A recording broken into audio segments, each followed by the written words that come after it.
Take me to the cafe where you and Dad used to go before you got married. My daughter, Karen, begged me, so the three of us, Karen, my husband Mike, and I headed to that cafe full of memories. Mom and Dad, you were close even before I was born, right? Was that the case? What do you think? Well, I don't remember anything from that long ago. After a while, the server brought over 2 large puddings. 15 years ago, when Mike and I were dating, we used to eat this pudding a lot. By the way, it's been exactly 15 years since we got married. The moment I said that, I realized something and checked the date on my phone. Could it be that today is... Mom, Dad, happy 15th anniversary. I was deeply touched by my daughter's unexpected surprise. Mom, Dad, I hope you stay close forever.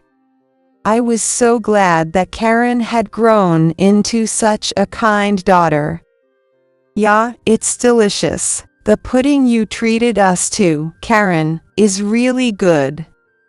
When I shared my farts with a big smile, Karen smiled back warmly. Karen is growing up so fast, before we even realize it. As I said that, I glanced over at Mike. At that moment, I decided that today would be the last day I would remain a part of this family. My name is Lydia Hurst, and I'm 40 years old. I work part-time at a local grocery store, living with my husband Mike and our daughter Karen. Both Mike and I have always loved kids, so we naturally dreamed of having children once we got married. However, years went by after our wedding, and we still couldn't have a child. Some things are just beyond our control, Mike would say, trying to comfort me, but as time passed, I began to feel more and more anxious. Even though we went to the doctor and found no issues with either of us. Knowing that it was still possible, Mike and I often visited the nearby church to pray whenever we had the chance. Mike was always supportive, but his parents treated me harshly. Lydia, still no kids? We don't know how much longer we have, and we'd love to see a cute grandchild soon. Every time my mother-in-law visited our apartment, she would greet me with these words. At first, her tone was gentle, but as time went on and there were no results, her words became increasingly harsh. I heard Mike's classmate just had their 3rd child. Their oldest is already in middle school. What's going on with Mike? He doesn't have even 1 child yet. I began to dread my mother-in-law's indirect criticism about my inability to have children. My father-in-law shared the same views. We had Mike about a year after we got married, right? Lydia, how long has it been since you and Mike got married? 9 years. And still no kids. Every time we met, all I could do was apologize to them. In the old days, a wife who couldn't have children was immediately divorced and sent away. Nowadays, it's a much more forgiving time, isn't it? Yeah, the world's men are too soft on their wives, and that's why the birth rate isn't increasing. Dad, Mom, enough already. Mike stepped in between us, defending me as he always did. Especially when the topic of children came up. Lydia wants a child just as much as you do. She's watching her diet, and we even go to the church to pray. Please, stop saying things that push her to the edge. Upon hearing this, My mother-in-law sneered. If she's doing all that and still can't have a child, then maybe there's something wrong with Lydia, don't you think? What do you mean by that? There's nothing wrong with Lydia. The doctors said so. My mother-in-law looked at Mike with a very surprised expression, saying, "Well, isn't it obvious?" If children are a gift from God, then by now, she should have had at least one or two. The fact that she hasn't must mean something is wrong with Lydia. Yeah, she's right. It must be because Lydia's behavior is somehow bad. My in-laws nodded in agreement. What century are you living in? Don't pressure Lydia with such unscientific nonsense. Dad, Mom, don't interfere with our lives anymore. With a strong push, Mike showed his parents out of our home. You don't have to worry about what my parents said, Lydia.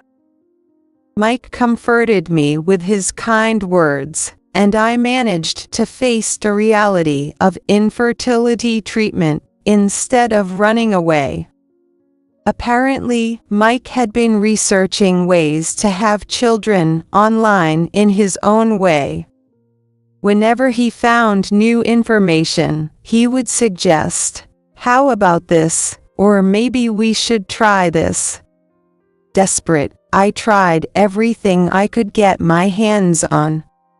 Whether it was those efforts or something else, in our 10th year of marriage, I finally became pregnant with our first child.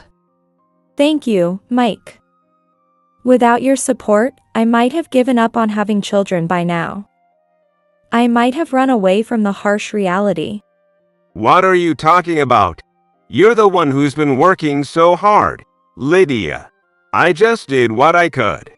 Honestly, I don't care if it's a boy or a girl. Just make sure it's a healthy baby. Even when I felt overwhelmed by the anxiety of my first pregnancy, just feeling Mike's presence close by always gave me courage. Then, as the new year passed and spring arrived, I successfully gave birth to a healthy baby girl. Mike and I wanted our child to grow up to be pure and kind, so we named our daughter Karen. Holding our newborn baby in my arms, her eyes, nose, and mouth were still so tiny and not fully formed. Everything about her felt so precious to me. She was born as ours, and she was now sleeping soundly in my arms. I vowed that I would overcome any hardship to ensure her leads a happy life. Feeling her tiny heartbeat and breathing, I swore to protect Karen with all my might. When I look at her sleeping face, she looks just like you, Lydia. You can't tell yet. But her ears look just like yours, don't they? Really? I think her nose looks like yours. This girl is going to be a beauty when she grows up. Just then, there was a knock on the hospital room door, and Mike's parents entered without a smile. The happiness in my heart started to cloud over like a dark storm. Congratulations, Lydia. You finally gave birth. It was as if she was implying that I had been refusing to have a child until now. Still, I decided to greet them with a big smile. Surely, once they saw their grandchild's face, their expressions would soften a little. Somewhere in my heart, I hoped for that.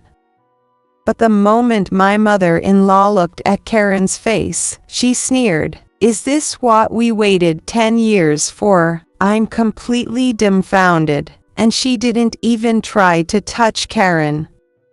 If you're going to have a child, make sure it's a boy next time.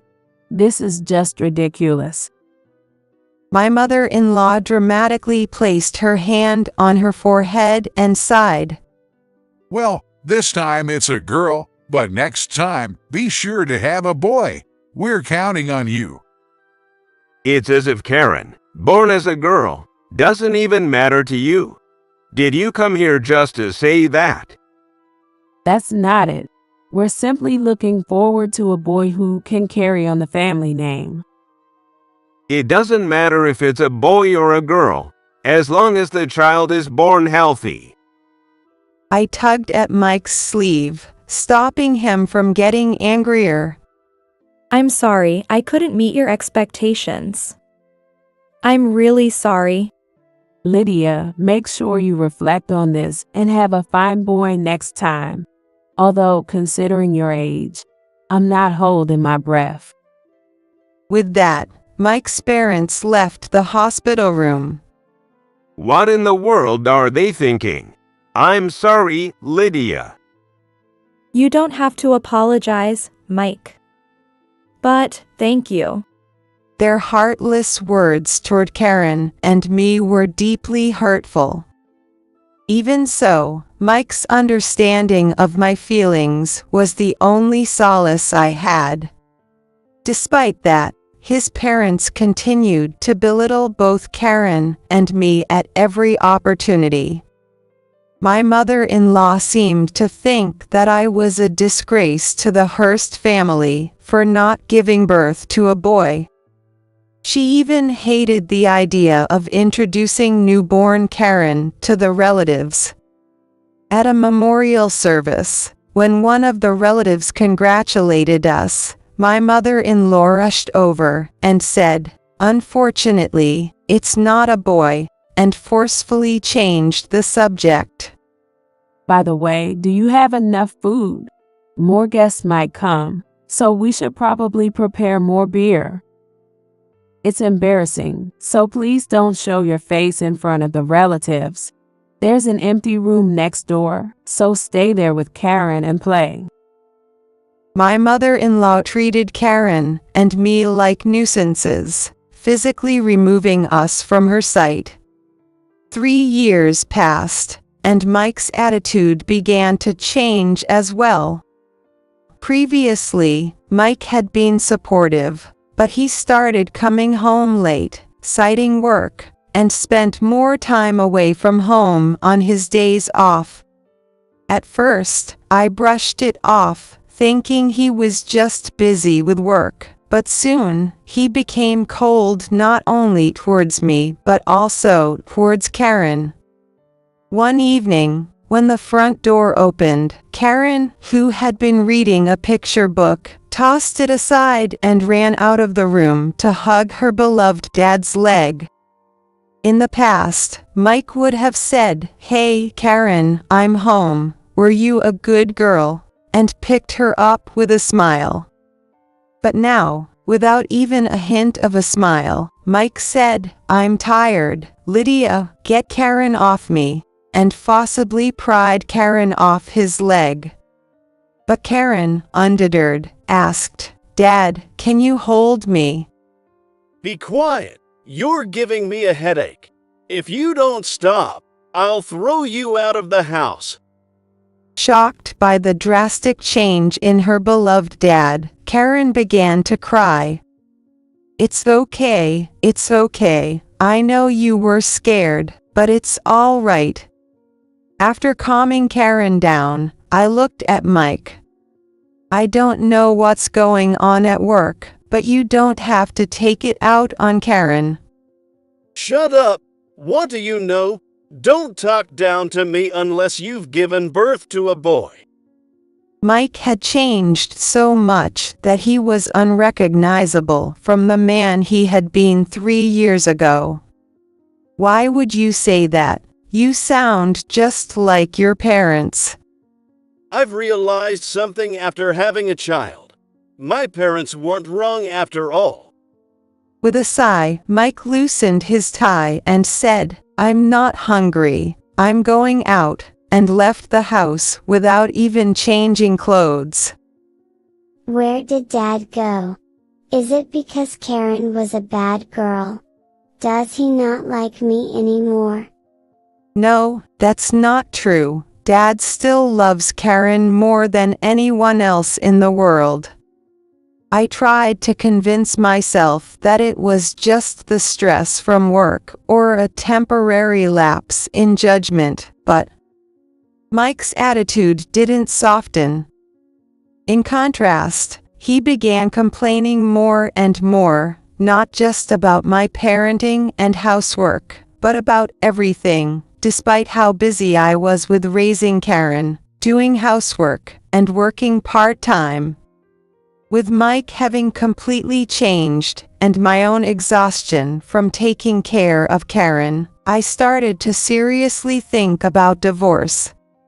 Karen, do you love Dad? Me love Dad a lot. But I love Mom too. Don't you love Dad, Mom? Looking into Karen's pure, innocent eyes, I couldn't bring myself to go through with the divorce. Maybe Mike would return to the kind man he once was, and maybe one day I would be able to reconcile with my in-laws.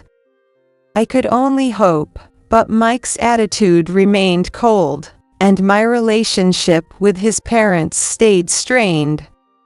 Mike stopped coming home regularly, and even on Karen's 5th birthday, he didn't send a single message. Is Dad working today too? Karen asked sadly as she sat in front of her birthday cake. Yes, he is. Dad loves Karen so much. He's working hard every day because he wants to see you happy. Dad is so cool. Here you go. This is a gift from Dad, I said as I handed her the teddy bear I had bought myself. Wow, it's so cute. I'm so glad Dad is my dad. By this time, Mike had stopped putting most of his salary into our joint account. In fact, I even noticed that the balance was slowly decreasing without my knowledge. Could he really be? My distrust towards Mike grew stronger with each passing day. Worried that our living situation might become unsustainable, I made some rules with Karen. We agreed to turn off the lights when not in use, go to bed by 9 p.m., and borrow books from the library if she wanted to read anything. I also tried to cut down on living expenses as much as possible, while increasing my part-time work without it affecting my child care duties. Mom, are you okay? You look tired. I hadn't realized it, but apparently, I had started furrowing my brow.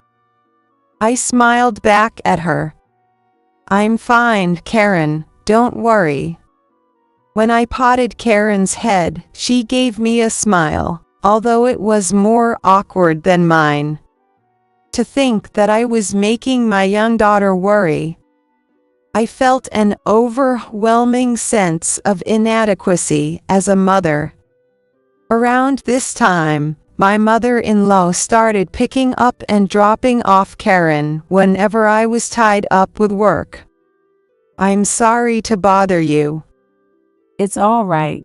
Don't worry about it. Karen is our precious granddaughter too.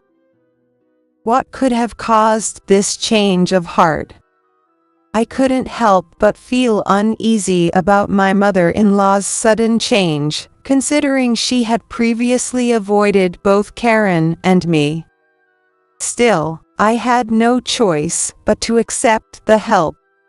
One Sunday morning, after finishing breakfast cleanup, I suggested, Karen, since Mom doesn't have work today, why don't we go out and play somewhere, hoping to bring back Karen's natural smile.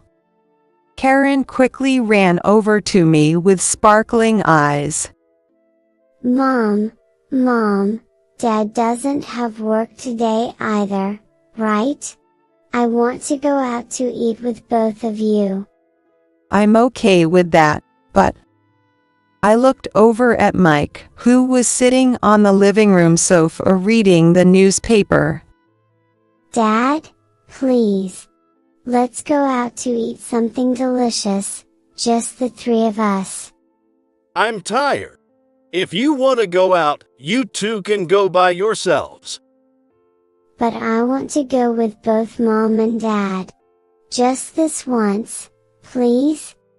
Even Mike couldn't refuse when his daughter begged him like that. Fine, just for today. He sighed lightly and folded up the newspaper. Karen seemed to have a specific place in mind. I heard from Sally. It's the cafe where you and Dad used to go a lot. Take me there. Sally was a former co-worker of mine who still visited occasionally after I left the company when I got married. Honestly, she's always saying unnecessary things. Mike clicked his tongue lightly as he gripped the steering wheel. Mom and Dad, you were really close before I was born, right? Were we? What do you think? There's no way I could remember something from that long ago. Mike ended the conversation abruptly, but my face softened as I reminisced about those times. Oh. Mom, you're smiling. Noticing that Karen saw me, I covered my face with both hands, embarrassed. That's creepy. Why are you so embarrassed? Mike scolded me, and the nostalgic feeling disappeared in an instant. When we entered the cafe, there was a reserved sign on a table by the window. Karen pulled my hand and said, "This way," rushing over to the table. "Karen, that's a reserved table." I called Sally earlier, and she reserved it for us. I couldn't help but laugh at how determined Karen was. Mike, however, seemed completely uninterested in his daughter's efforts, his eyes glued to his phone. After we sat down for a while, the server brought over 2 large puddings. 15 years ago, when Mike and I were dating, we often visited this cafe and ate these puddings.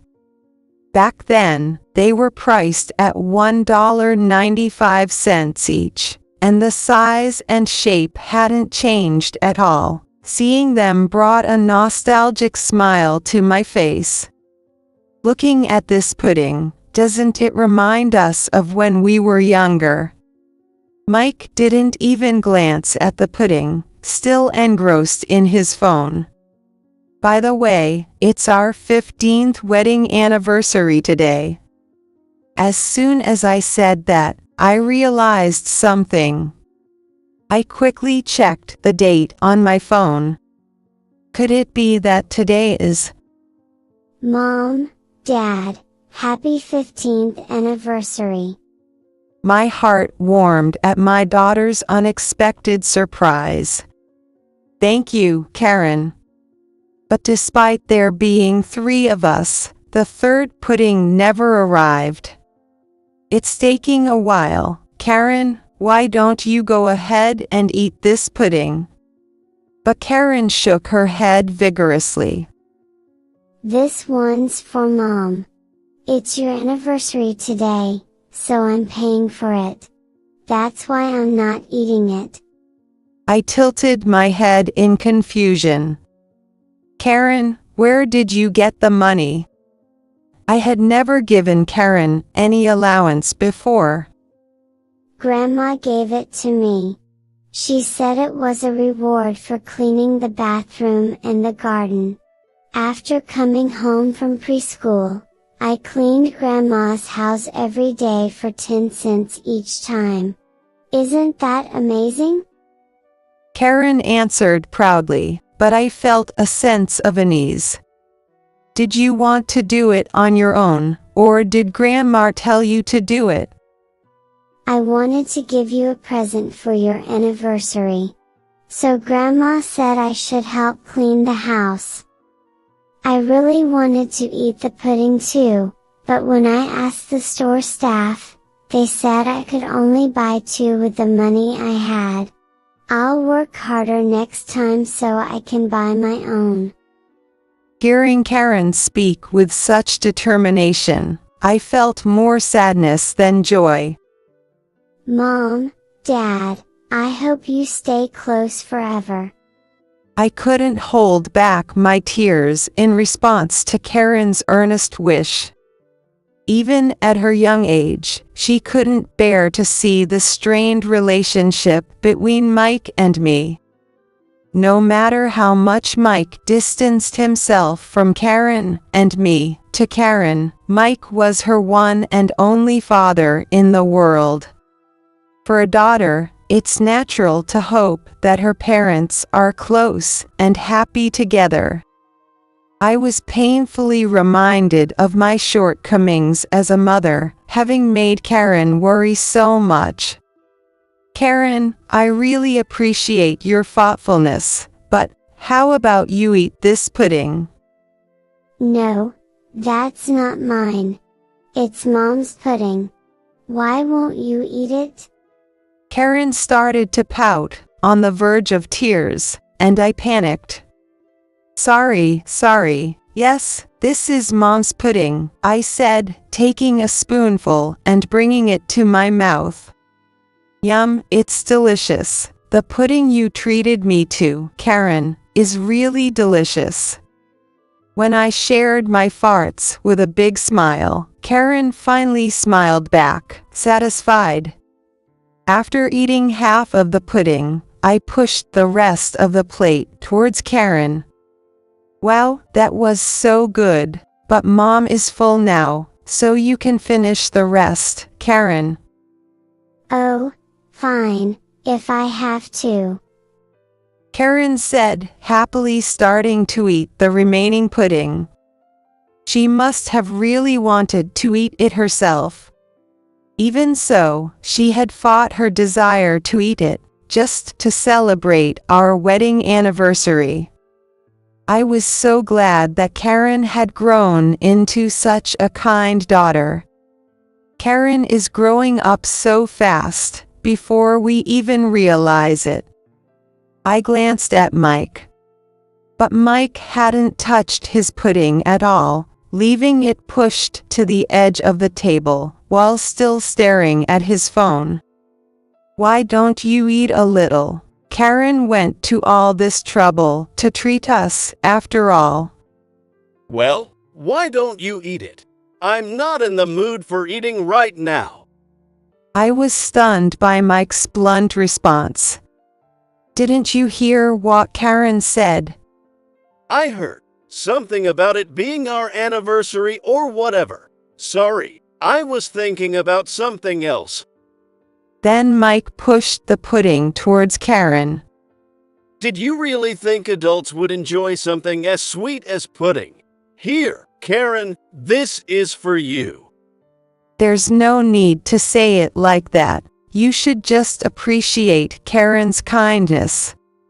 Well, I'd be a lot happier staying home and sleeping than being treated to pudding. I couldn't suppress my anger at Mike's nerve, being so indifferent without even thanking his daughter. Is that how you treat your daughter? Mike didn't even glance up from his phone and continued to ignore us. Dad, do you hate me?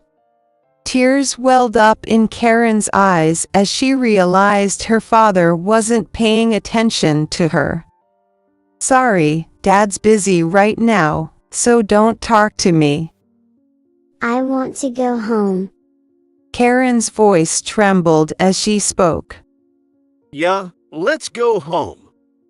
Mike stood up casually, not noticing Karen's feelings at all. A father with no trace of kindness like this isn't someone Karen needs. All my feelings toward Mike vanished in an instant. Even after we got home, Karen's bright morning demeanor had completely changed. She remained downcast the entire time. Mike was so glued to his phone that he didn't even notice our daughter's change in mood. I opened the drawer in the room, quickly stashed the emergency savings I had been secretly saving since we got married into my handbag, and rushed out of the house to the detective agency in the neighboring town. A month later, I was called to the detective agency, where the investigator revealed a shocking truth to me. Your husband is definitely cheating. Photos of Mike enjoying meals with a young woman and entering and leaving a hotel were spread across the desk. So, it was as I suspected. Somewhere deep down, I had been preparing myself for this. Seeing those photos didn't shake me at all. What did surprise me was that Mike wasn't just involved with one woman. It seems there wasn't just one particular woman. He's been using dating apps and social media to hook up with women, and most of these encounters were just one-time flings. Still, the fact that Mike had betrayed both Karen and me remained unchanged. I immediately went to pick up Karen from preschool, and instead of returning home, we headed straight to the train station. Aren't we going home? Grandma and Grandpa are waiting for us. They are really excited to see you, Karen. What about Dad? Isn't he coming with us? I couldn't bring myself to answer her question. When we arrived at my parents' house, I immediately mailed the completed divorce papers to Mike. What do you mean, divorce? 3 days later, it seemed Mike had received the papers, and he called me. What do you think it means? Don't mess around. Just bring Karen and come home right now. Neither Karen or I have any intention of ever returning to your house. Without reflecting on his actions, Mike began to blame Karen and me. Just take back the divorce. If you come back now, I'll forgive you this time. As soon as we hang up, come home. Got it? Understand? Are you done talking? Huh, you. I know about your secret meetings with multiple women. I have plenty of evidence. I could hear the panic in Mike's voice on the other end of the line. The cheating is one thing, but what I can't forgive is how you've treated Karen. What do you mean? How I treated her? You haven't contributed to the household income for years. On top of that, you've been withdrawing large sums of money from our joint account every month. Did you really think I wouldn't notice? Wasn't that account something we agreed to set up together for Karen's future, and you've been dipping into it? What on earth were you thinking? I was just borrowing a little. I was going to pay it back. Mike hastily made an excuse, but the amount was far too large, and the duration far too long, for it to be just a little borrowing. You've been buying expensive gifts for women you fancy, haven't you? I know all about it. I have nothing more to say to you. Just then, Karen came over and leaned close to the phone. I hate you, Dad. Bye-bye, Dad. Karen, how about we go to the amusement park tomorrow with Dad? Mike was still saying something, but I hung up the phone and immediately blocked his number.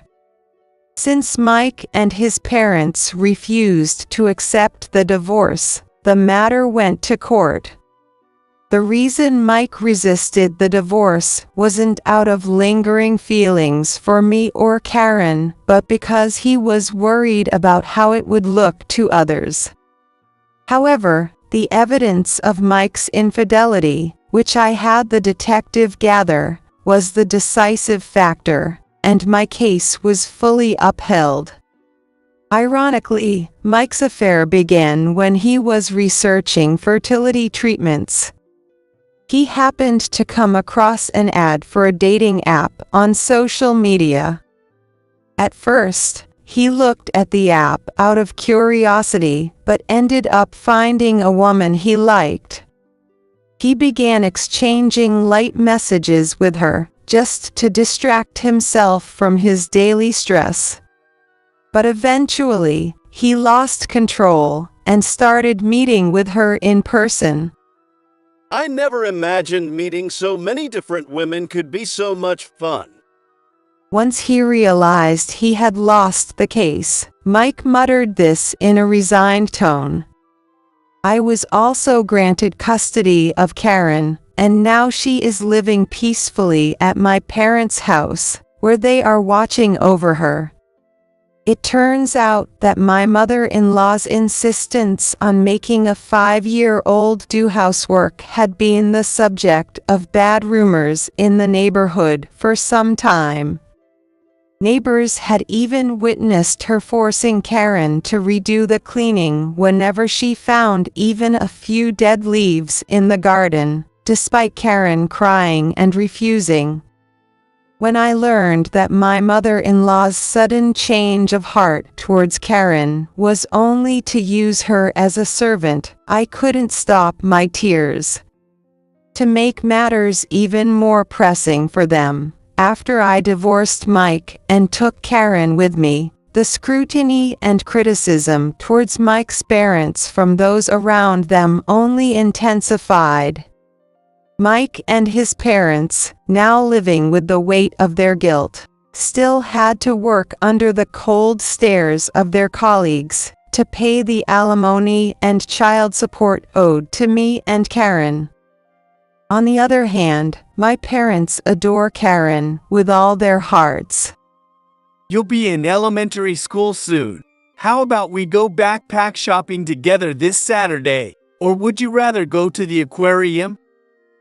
Tonight, let's have a barbecue with the vegetables Grandpa harvested. Karen, I know it's your favorite, so make sure you eat a lot. In the beginning, Karen sometimes cried out of loneliness for her father, but lately, my parents have been doing everything they can to bring back your smile, trying to fill that void. Thanks to them, Karen has stopped putting on those forced, unnatural smiles to make me feel better. Now, she shows a truly genuine, childlike, and sweet smile from the bottom of her heart. As I watch Karen's radiant smile, I'm filled with a deep desire to protect her pure, gentle spirit forever.